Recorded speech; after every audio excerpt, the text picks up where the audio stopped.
Today, we're going to be looking at a blue-white Haven backpack deck that I've been playing with, certainly been having a lot of fun with. We're going to talk about strategy. We're going to go through each one of the cards, look at the abilities. I'm going to tell you why they work so well in this deck, as well as some alternate options that you can mess around with just depending on what type of deck you're playing. Now, keep in mind that no deck is 100% effective or 100% perfect. Just gonna depend on who you're playing, what type of contender, what type of deck you're playing. But this one certainly works pretty well. I certainly like it. Y'all gonna have to let me know in the comments. Do you play Haven? What type of Haven deck do you have? How does it compare to this one?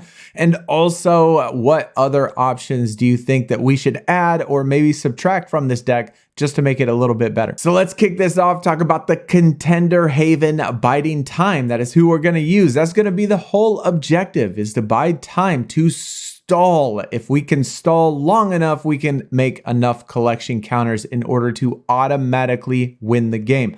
So looking at her abilities at 20, start the game with a relic in your accessory zone, 2 cost or less. That's where we get the backpack from.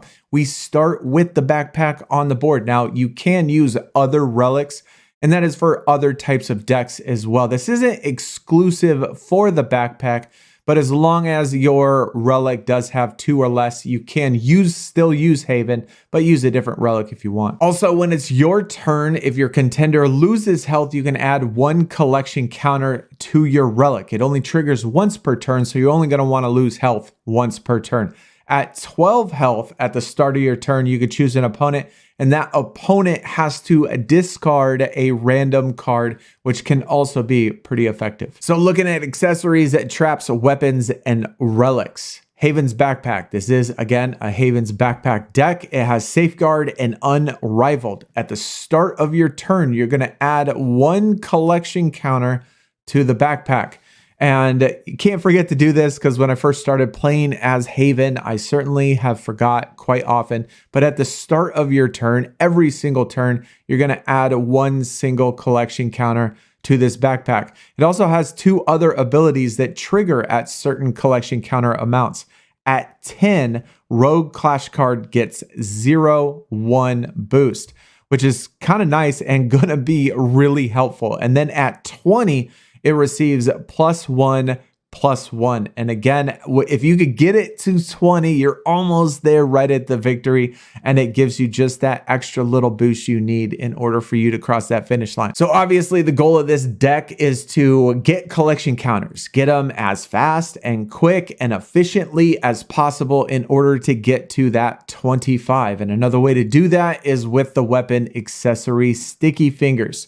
Every time that this weapon is attached to a clash card, it gets trigger attack. You may put 1 collection counter on a target relic you control. Now remember, with weapons, you can attach them to multiple clash cards when it's your turn. So if you have 3 clash cards, you can attack with this, pay another blue resource, attach it to another clash card, attack with that one, and then attack with the next one as well, and gain multiple collection counters with this attached to it. Now let's look at action cards that are going to be clash buffs, basic actions, and quick actions, stuff like that. First one, we have a clash buff, no more fighting. So as well as getting collection counters for your backpack, which is certainly a main goal. Another huge goal of your deck is going to be to draw cards. You got to draw as many cards as possible. And one of the ways to do that is with this blue clash buff, no more fighting. And you can only play this if you are playing Haven as the contender. So your target contender or clash card gets +3 defense. And most importantly, you get to draw the 2 cards. We got the basic action Deliverance, send target clash card to Oblivion. Now, to help you in this stall biding time process, you're going to need to get rid of opponent clash cards. You don't want them to put too many on the board, and especially if they have some beefy boys that are a little bit difficult to get rid of, or that have, special abilities that trigger with certain things, and you just need to get rid of it completely. This is a very effective way to do that. So it is 3 resources, which means you can't use it until, turn 4 or 5, you're going to want to use it. And so it's going to be a little bit later in the game, but when that happens, they're going to be putting a little bit beefier, boys on the field. And so you're going to want to get rid of them by using Deliverance. We got another basic action, Mend. Target contender gains 3 health. Now, you remember in Haven's abilities that if she loses health when it's your turn, you gain collection counters. So your objective, a lot of your turns, is going to be to make your contender lose health. And to get some of that health back, being that she only starts with 20, which is pretty low, you're going to want to use a Mend, get that 3 health back. It's pretty cheap. It's only 2 cost. So it can be very effective while you're taking health away. You can gain health back by using this basic action. And then we got Streak Blockade. This kind of works just like a trap, except the only difference is it's in your hand and the opponent might not necessarily see it coming, as opposed to being on the board where the opponent knows there's a trap there. They can't see that a Streak Blockade is in your hand. And so counter attack, target opponent may only declare 1 more attack this turn. Now this will be used kind of more towards the later game, where as you're continuing to stall and your opponent is placing more clash cards on the board, that if they have so many clash cards where they're going to attack 3, 4, or 5 times, you can easily pop this at the very beginning, the very first attack, and they can only declare 1 more attack after that, which means you're just stalling. You're biding more time. They're not able to attack. They're not able to dwindle your health down or get rid of any of your clash cards or whatever it is. This is certainly very effective later game. Now let's look at the clash cards first. We got Haven, Bountiful Collector, Trigger Enter. You may put 1 card from your hand into your resource zone engaged. It's going to be really important for you to get as many resources as possible. In order for you to buy time, you're going to need those extra resources for those action cards, for those, to attach weapons and things like that, to get those collection counters, get that health back, to stall even more.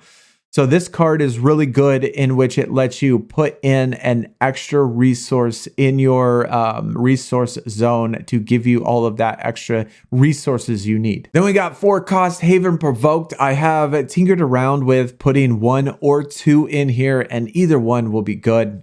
This will be used kind of with our Clash Ground, and you'll, I guess, understand that when we get to the Clash Grounds. But this is a good card, has Safeguard. But this card gets +1/+0 for each Haven Clash card that's in your control. So the Haven Clash cards are pretty cheap, and you can lay lots of them, and you can have quite a few of them on the board.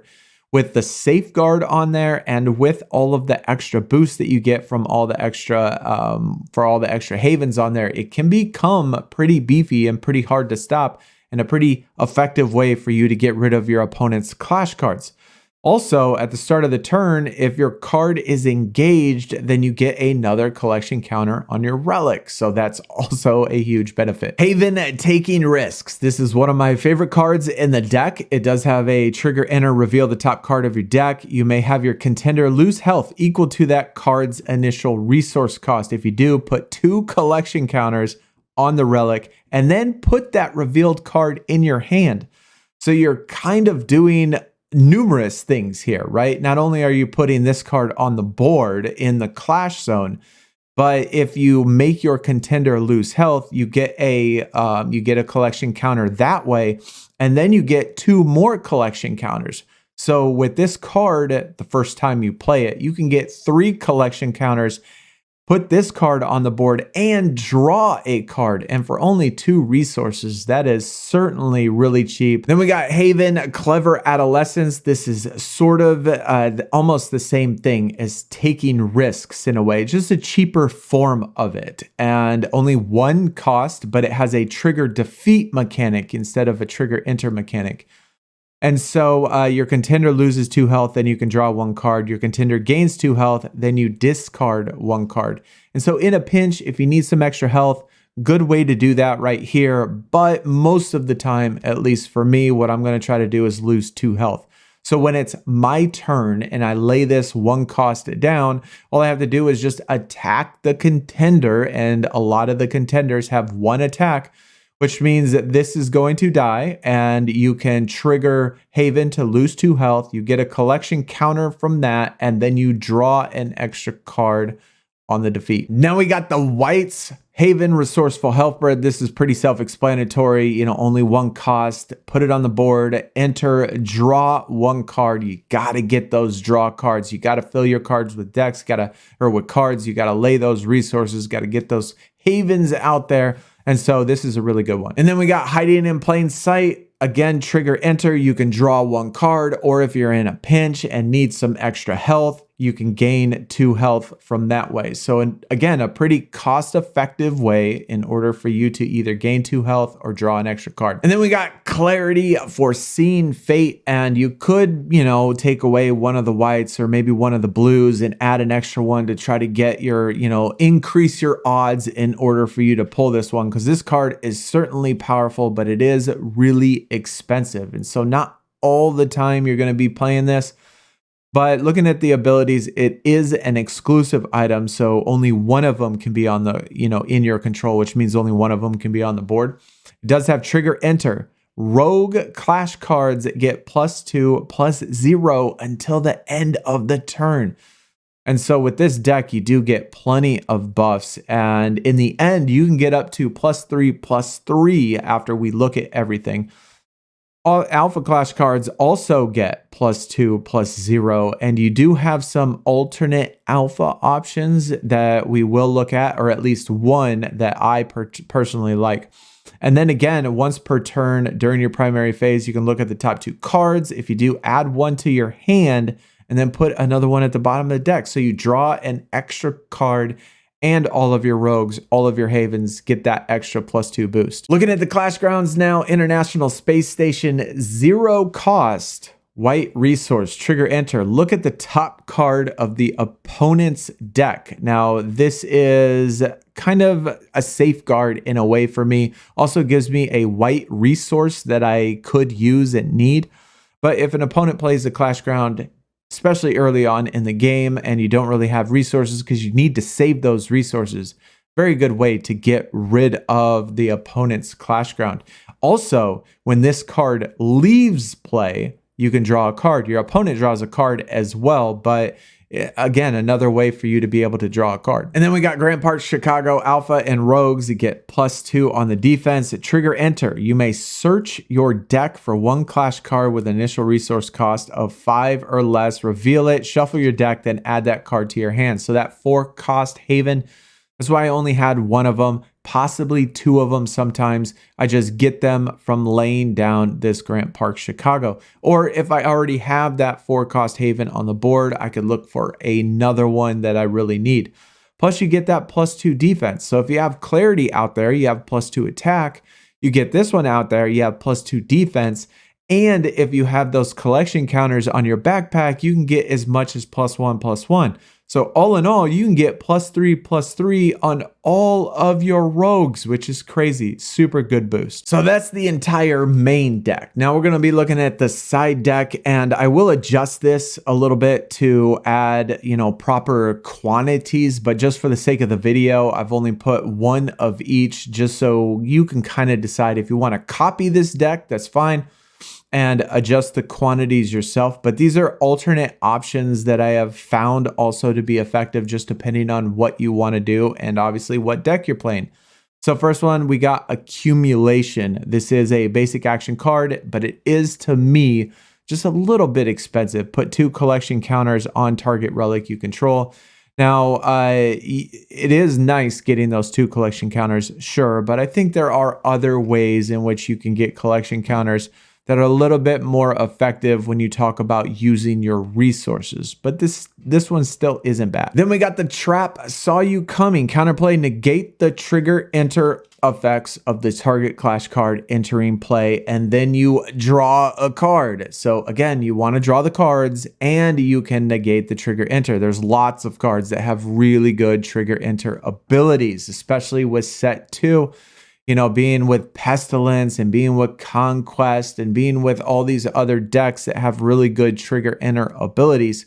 You can play this, negate that trigger enter ability, foil their plans completely, and also draw a card in the process. Veil of Convergence. This is a relic, a white relic, which it can kind of go along with the Haven's backpack at the same time. You can play two relics at the same time. And when you talk about stalling, this is somewhat effective. Players may only play one clash card during their turn.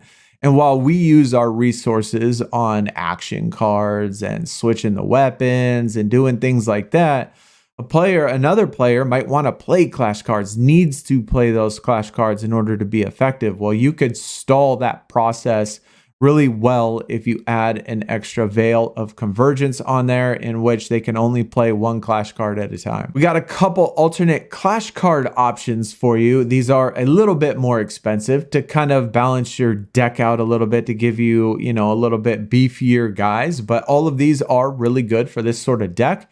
Apex, Vortex Slinger, counterattack. After an opponent declares an attack, you may engage this card. If you do, negate the entire attack.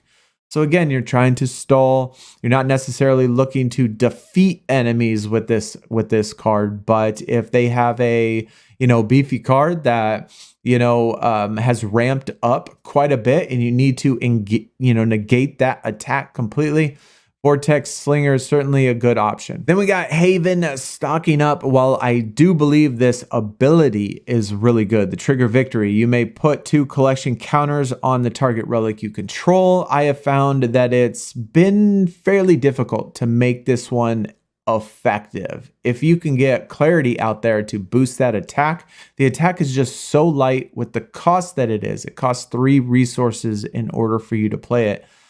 And because the attack is so low, it's a little bit difficult to get those trigger victories unless you have a boost. This one is nice for another 4 cost one that you can do with Grant Park Chicago. If you put it in there, search for this card, put this one on the board. It does have trigger obstruct. You can send another clash card to Oblivion if you do put 2 collection counters on this card. Now, being that all of the clash cards are really, really low cost, you can get a lot of them on the board. It's really not that big a deal for you to throw away a clash card to Oblivion, and you get those extra collection counters. She is pretty beefy too. At +4 defense, if you have other boosts and stuff, her attack can become effective, and her defense would then become really difficult to get rid of. And then last clash card that I think you might want to consider is Warcry, the Spirited Fighter. Trigger enter if the portal is open. Now keep in mind, blue is not a deck in which changes the portal, whether it be open or closed. You can pay in order to close it or open it or to activate it or whatever. But there's a lot of decks that want the portal open, and you can play into that a little bit. And if the portal is open, you may put an alpha or rogue clash card with an initial resource cost of 1 or less from your hand into the clash zone. So with all of those low 1 cost havens that we have in our deck, using this card with that one, we can play 2 cards for the price of 1, plus it is 3 attack and 3 defense. And then final alternate option, we got a Clash Ground New Mexico Desert. This would kind of replace the International Space Station. And so at the end of each player's turn, if that player did not declare an attack on the contender, that player draws a card. So a lot of times with this deck, you're not necessarily going to be attacking the contender because you're not worried about whether or not the contender loses health. And sometimes keeping the contender at full health is more beneficial. That way they don't get their second ability, when they hit that health threshold. So a lot of times you're not going to even be attacking. And it kind of might deter your opponent from attacking to kind of make you stall a little bit longer. And so I think this one is a pretty good option to replace the space station and gives you another way to draw a card. But that is the Blue White Haven backpack deck. Again, it will be available if you want to use it on the TTS. Just go into the description, find the link, and just copy it, or use this video to copy it yourself and make the necessary adjustments that you think is best. And let me know in the comments, what do you think? And what adjustments would you make to this if you were playing it yourself? But either way, hopefully you did enjoy. Hit the thumbs up, subscribe if you're new, and if you want more Alpha Clash content. Otherwise, guys, I will see y'all next time. Keep clashing.